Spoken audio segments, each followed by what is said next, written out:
Olha essas duas pesquisas feitas aqui.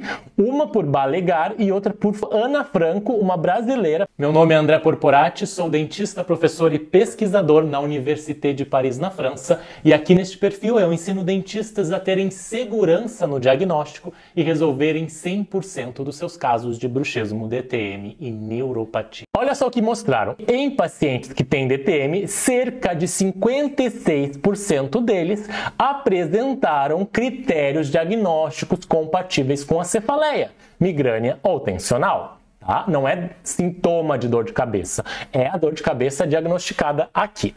Já o contrário, olha que interessante, em quem tem cefaleia, migrânia ou tensional, 86% dos pacientes apresentaram sinais e sintomas de disfunção temporomandibular.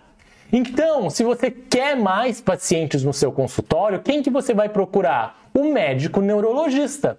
Por quê? Porque 86% dos pacientes da cefaliatria, da parte de dor de cabeça, também tem sinais e sintomas da DTM. E eu preciso tratar a DTM junto com o tratamento da cefaleia para que meu paciente tenha uma melhora significativa.